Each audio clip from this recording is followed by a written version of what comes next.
אז אנחנו מתחילים היום חוזרים על החומר של פלאפון חו"ל. אתמול דיברנו שפלאפון חו"ל מחולק ל3 קטגוריות, נכון? גיא, מה הקטגוריה הראשונה? חילקתי את כל הנושא. מסלולים, חבילות וסי-איסים הזה. איזה אלופה? מסלולים, חבילות וגלובל סים. אני רוצה היום שנתעמק בגלובל סים, בסדר? אני אספר לכם, הרבה שיחות מקבלים על זה, ונציגים נוטים ישר להעלות להתייעצות או לא להבין. הכל איפה מופיע? בנינו, אני מבטיחה לכם.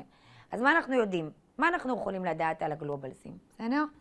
אנחנו אומרים, הגלובל סים בא באיזה צורה? באיזה צורות הוא יכול להגיע?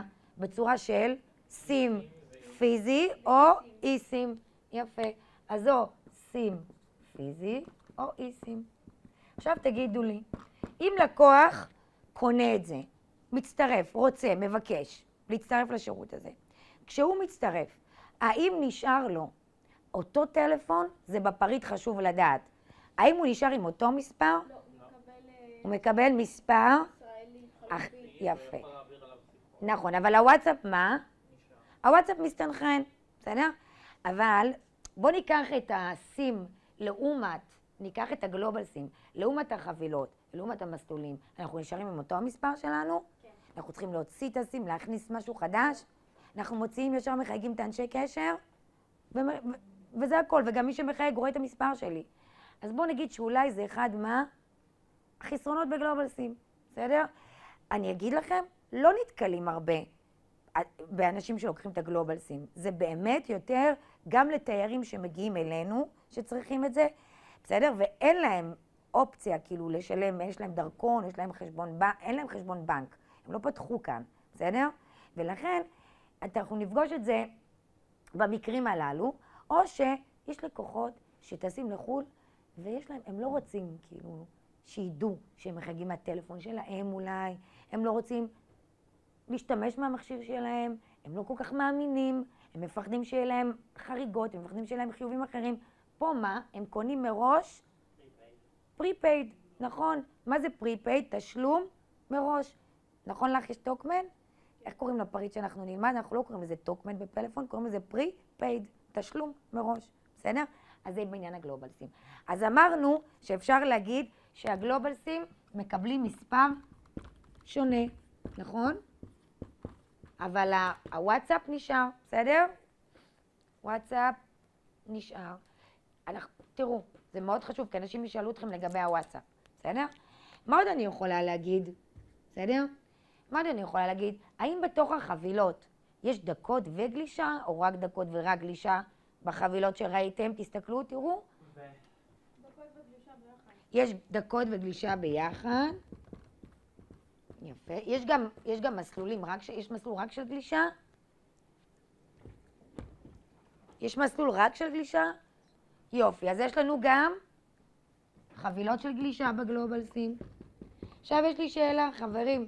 לקוח מתקשר, אומר לך, תקשיבי, אני עכשיו קונה את הגלובל סים, בסדר? האם אני יכול לטוס איתו שנה הבאה עוד הפעם? מה אנחנו אומרים לו? לא. למה לא? שכן, זה רק למה לא? רק אם הוא קונה את החבילה שנשארת, שהיא לא ה7 ימים. זאת אומרת, יש לנו רוב המסלולים הם, מה התוקף שלהם? לכמה זמן? 3 שנים. ויש מסלולים, יש חבילות שהם 7 ימים, נכון? מסלול אחד, 3 שנים ו7 ימים. עכשיו, יש לי שאלה, אז אותו לקוח שקנה במשך 3 שנים, הוא טס, נסע לחודשיים, 3, חזר, מתקשר, אומר לכם, שלום, האם אני יכול לטוס עוד הפעם עם הגלובל סים? מה אתם אומרים לו? אני אבדוק כמה נשאר לו, אם יש... לא, קודם כל, האם הוא יכול להשתמש בכלל? הוא יכול להשתמש? כן, אוקיי. יש לו, הוא צריך לקנות איזשהו סים חדש? לא, כי התוקף שלו, מה אמרנו? 3 שנים. אבל יפה מאוד, מה אני אבדוק? אותו לקוח מתקשר, היה בחול, מתקשר, אומר לכם, שלום, הייתי בחול, אני רוצה לדעת אם אני יכול להשתמש שוב פעם. רוב הסיכום שיגיד לך, תבדקו לי את היתרה, נכון? ומה עוד הם יבקשו מאיתנו? איך להטעין, בסדר? יש? אז בואו נראה איך אנחנו מטעינים.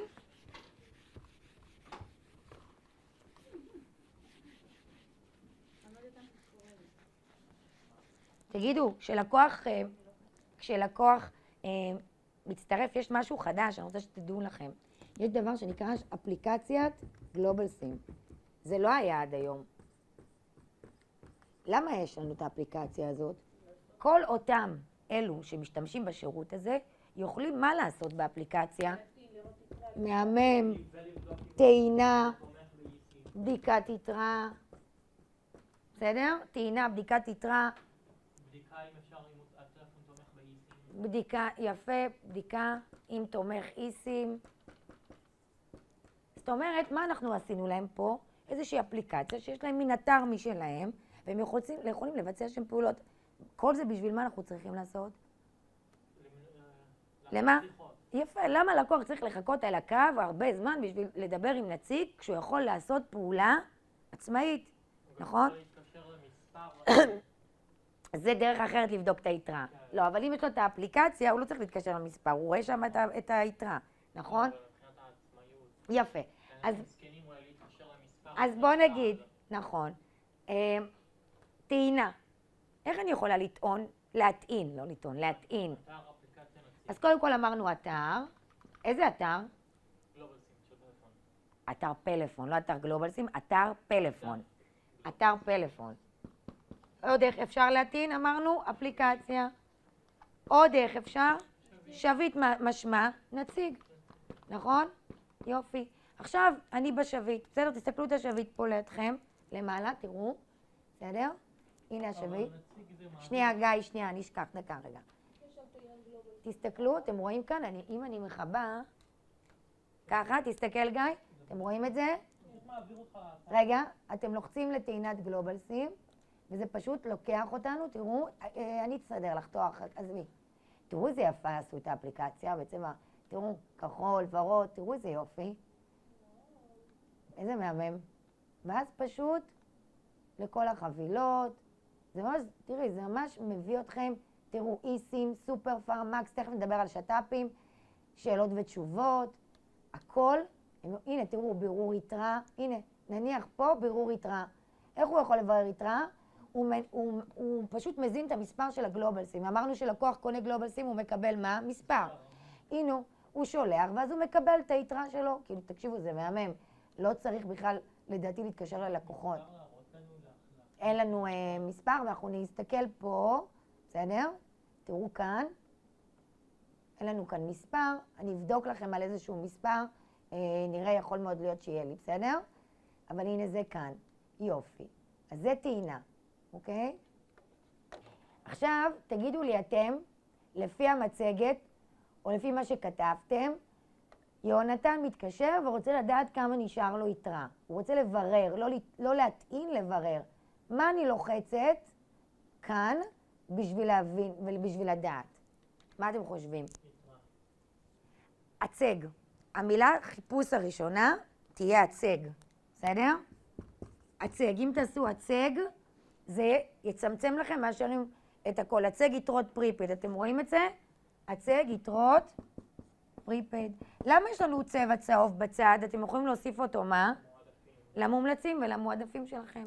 יפה מאוד.